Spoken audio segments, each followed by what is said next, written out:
Good morning students, अरियमा ज्ञान संबोधि में आप सभी का स्वागत है। आज की इस ज्ञान संबोधि में हम आदिकाल के अंतर्गत हिंदी साहित्य के इतिहास लेखन की परंपरा पर चर्चा करेंगे। जैसा कि आपको पता है, हिंदी साहित्य के इतिहास लेखन की परंपरा 19वीं शताब्दी में शुरू हुई थी और उसके बाद जो है अनेक ग्रंथ लिखे गए। उसमें गार्सादीतासी का नाम आता है, उन्होंने अपना ग्रंथ लिखा। उसमें जॉर्ज ग्रियर्सन का नाम आता है, उन्होंने अपना ग्रंथ लिखा। डॉक्टर राम कुमार वर्मा ने अपना ग्रंथ लिखा।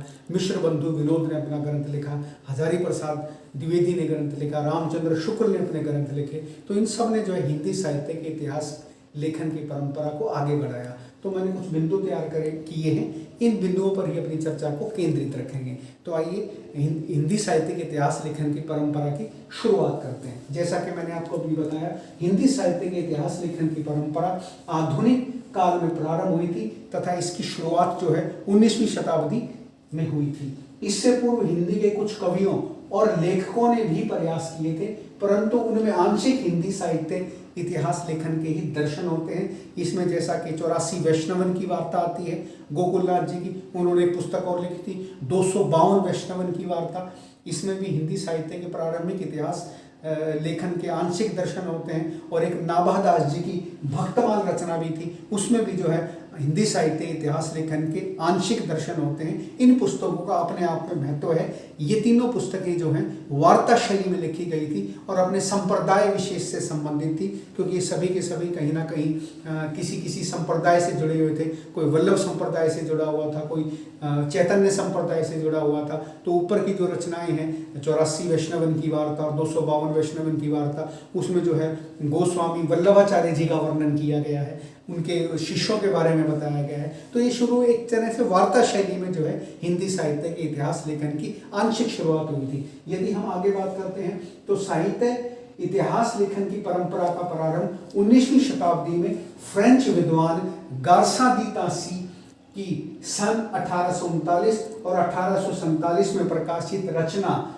इस्तवार दैलालित इंदुए ए हिंदुस्तानी से मानी जाती है। सबसे पहले हिंदी साहित्य का जो इतिहास है, इतिहास लेखन की जो परंपरा है, वो फ्रेंच भाषा में शुरू हुई थी और फ्रेंच विद्वान गार्सादीतासी ने अपनी पुस्तक लिख करके जो है हिंदी साहित्य के इतिहास लेखन की परंपरा की शुरुआत की थी। इस रचना में हिंदी और उर्दू के कवियों और लेखकों का विवरण प्राप्त होता है। इसको हम हिंदी साहित्य के इतिहास लेखन का पहला फ्रेंच भाषा का ग्रंथ मानते हैं। इससे जो है हिंदी साहित्य के इतिहास लेखन की परंपरा की शुरुआत हुई थी। यदि हम दूसरी रचना की बात करते हैं तो हिंदी साहित्य के इतिहास लेखन की परंपरा में दूसरी महत्वपूर्ण रचना है शिव सिंह सेंगर की रचना। उन्होंने अपनी पुस्तक लिखी थी शिव सिंह सरोज।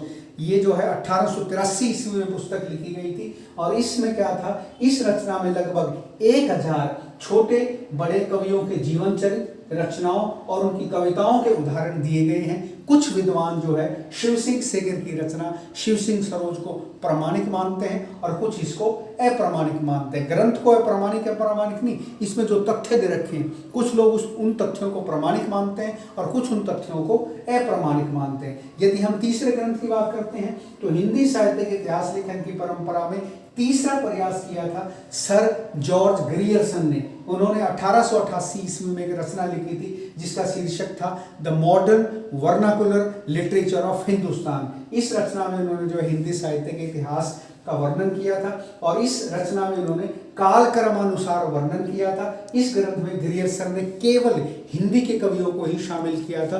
तो जॉर्ज ग्रियर्सन की रचना the modern vernacular literature of Hindustan भी अपने आप में हिंदी साहित्य के इतिहास लेखन का एक महत्वपूर्ण ग्रंथ माना जाता है। यदि हम अगली रचना की बात करते हैं तो हिंदी साहित्य के इतिहास ग्रंथों में मिश्र बंधु 3 भाई थे, उन 3 भाइयों ने मिलकर के एक रचना लिखी थी जिसे हम मिश्र बंधु विनोद के नाम से जानते हैं। यह हिंदी साहित्य के इतिहास लेखन का एक महत्वपूर्ण ग्रंथ माना जाता है और ऐसा माना जाता है कि इस रचना में 5000 कवियों को स्थान दिया गया था और काल विभाजन का पहला प्रयास इसी ग्रंथ से किया गया था, मिश्र बंधु विनोद से। देखिए, कोई भी इतिहास लेखन जब प्रामाणिक माना जाता है जब उसमें काल क्रमानुसार वर्णन किया जाए, कवियों का जो है जीवन वृत्त जो है काल क्रम के अनुसार किया जाए, उसमें जो है और मौलिक चीजें दे रखी हों, किस हिसाब से किस कवि की रचनाएं हैं, उसका जीवन चरित्र कहाँ किस तरीके से क्रम वाइज है, ये सारी की सारी चीज़ें जो होती हैं काल क्रमानुसार होती हैं। तो हिंदी साहित्य के इतिहास लेखन में सबसे पहले जो है पहला काल विभाजन का प्रयास जो है मिश्र बंधुओं ने किया था। जैसा कि मैंने बताया ये 3 भाई थे और इस ग्रंथ में जो मिश्र बंधु विनोद है इसके 4 संस्करण प्रकाशित हुए थे और इसके 3 भाग जो है 1913 में और चौथा भाग इसका जो है 1914 में प्रकाशित हुआ था। यह ग्रंथ बाद के इतिहासकारों के लिए काफी उपयोगी रहा है। आचार्य रामचंद्र शुक्ल जैसे मूर्धन्य साहित्यकार ने भी अपने हिंदी साहित्य के इतिहास में जो है मिश्र बंधुओं का आभार व्यक्त किया है। उन्होंने भी उसमें से कुछ तथ्य अपने ग्रंथ में शामिल किए हैं। उसके बाद हम आचार्य रामचंद्र शुक्ल की बात करते हैं। आचार्य रामचंद्र शुक्ल हिंदी साहित्य के इतिहास के महत्वपूर्ण ग्रंथकार हैं, अपने आप में एक मूर्धन्य साहित्यकार हैं। उन्होंने अपना ग्रंथ लिखा था 1929 में जिसका शीर्षक था हिंदी साहित्य का इतिहास। ये हिंदी साहित्य के इतिहास लेखन का सबसे प्रामाणिक ग्रंथ माना जाता है। आज तक भी कोई आंकड़े लिए जाते हैं हिंदी साहित्य के इतिहास में से ही लिए जाते हैं जो आचार्य रामचंद्र शुक्ल ने 1929 में लिखा था। इस ग्रंथ का काल विभाजन, इतिहास दर्शन, नामकरण आधार काफी सुस्पष्ट और प्रामाणिक माना जाता है। यह हिंदी साहित्य के इतिहास लेखन का काफी प्रामाणिक ग्रंथ है, आचार्य रामचंद्र शुक्ल कृत हिंदी साहित्य का इतिहास। उसके बाद यदि हम बात करते हैं तो डॉक्टर राम कुमार वर्मा ने 1938 में 1938 में अपना ग्रंथ लिखा था जिसका शीर्षक था हिंदी साहित्य का आलोचनात्मक इतिहास। यह 2 भागों में लिखा गया था। उसके बाद आचार्य हजारी प्रसाद द्विवेदी ने नवीन सामग्री व नूतन दृष्टि के साथ हिंदी साहित्य की भूमिका नाम से ग्रंथ लिखा और हिंदी साहित्य उद्भव और विकास नाम से ग्रंथ लिखा। ये ग्रंथ भी अपने आप में महत्वपूर्ण है। उसके बाद डॉक्टर गणपति चंद्र गुप्त ने 1965 ईस्वी में हिंदी साहित्य का वैज्ञानिक इतिहास लिखा था। तो ये जो 6 रचना मैंने आपको बताया जिसमें आचार्य रामचंद्र शुक्ल हैं, जिसमें राम कुमार वर्मा हैं, जिसमें आपके मिश्र बंधु हैं, जॉर्ज ग्रियर्सन हैं, इसमें आपके गारसादी तासी हैं, ये शुरू के जो है प्रारंभिक इतिहास लेखन के ग्रंथ माने जाते हैं और इनका हिंदी साहित्य में बड़ा महत्वपूर्ण योगदान है। इन्होंने किसी ग्रंथ में कोई जो है ऐसा तथ्य था जो दूसरे ग्रंथ में नहीं था, किसी ग्रंथ में कोई और कालक्रम के हिसाब से, किसी में जो है देश काल के हिसाब से, किसी में जो है नूतन दृष्टि से जो है कवियों के जीवन चरित्र को शामिल किया गया। तो हर साहित्य के इतिहास का अपना एक महत्वपूर्ण योगदान था। इसके अलावा हिंदी साहित्य के इतिहास के अन्य प्रमुख ग्रंथ भी हैं जिनका हिंदी साहित्य के इतिहास लेखन में महत्वपूर्ण योगदान माना जाता है। उसमें डॉक्टर धीरेन्द्र वर्मा का हिंदी साहित्य बड़ा महत्वपूर्ण है।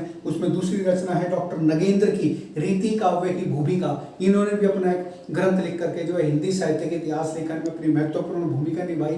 उसमें तीसरा ग्रंथ है विश्वनाथ प्रसाद मिश्र का हिंदी साहित्य का अतीत। यह भी जो है अति महत्वपूर्ण ग्रंथ है। उसके बाद डॉक्टर टीकम सिंह तोमर का भी एक ग्रंथ बड़ा महत्वपूर्ण है। उन्होंने हिंदी वीर काव्य नाम से जो है हिंदी साहित्य इतिहास लेखन में अपना योगदान दिया, जिसमें वीर काव्यों का वर्णन है आदिकाल के। उसके बाद आचार्य चतुर्सेन शास्त्री जी का भी एक बड़ा महत्वपूर्ण ग्रंथ है जिसका शीर्षक है हिंदी साहित्य का इतिहास। तो इस प्रकार से जितनी भी रचनाएं हैं इन्होंने हिंदी साहित्य के इतिहास लेखन में अपना महत्वपूर्ण भूमिका निभाई, अपना महत्वपूर्ण योगदान दिया।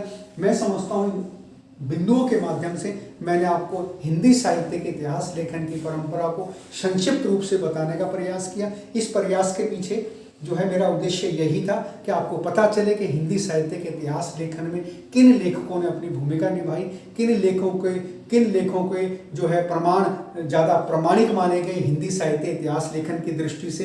तो ये कुछ कवि थे जिसमें आचार्य रामचंद्र शुक्ल का नाम बड़ा महत्वपूर्ण है, जिसमें मिश्र बंधु का नाम बड़ा महत्वपूर्ण है, गारसादी तासी का नाम बड़ा महत्वपूर्ण है, जॉर्ज ग्रियर्सन का नाम बड़ा महत्वपूर्ण है, हजारी प्रसाद जी का नाम बड़ा महत्वपूर्ण है, गणपति चंद्र गुप्त जी का नाम बड़ा महत्वपूर्ण है, आचार्य चतुर्सेन शास्त्री जी का नाम बड़ा महत्वपूर्ण है। तो इन सब ने अपना अपना योगदान दे करके हिंदी साहित्य के इतिहास लेखन की परंपरा को शुरू किया, जो आज तक कहीं ना कहीं निर्बाध गति से चल रही है। आज भी कहीं ना कहीं हिंदी साहित्य के इतिहास लेखन से संबंधित कोई ना कोई ग्रंथ आगे पीछे लिखता हुआ हमें देखा जा सकता है। आज भी हम ऐसे ग्रंथों को देखते हैं। आज भी हमारे नए लेखक, नए कवि जो है इस रचना में इस कार्य को अनवरत रूप से आगे बढ़ाते जा रहे हैं। तो यह अति महत्वपूर्ण विषय था आपके पाठ्यक्रम में। तो मैं समझता हूँ आसान बिंदुओं से मैंने आपको समझाने का प्रयास किया। यदि मेरा यह प्रयास आपको सजीव लगा हो, आराम से समझ में आया हो तो मेरे इस चैनल को सब्सक्राइब जरूर करें। अगले किसी इसी आदिकाल से संबंधित विषय को लेकर के मैं आपसे फिर रूबरू होता हूँ। तब तक के लिए धन्यवाद।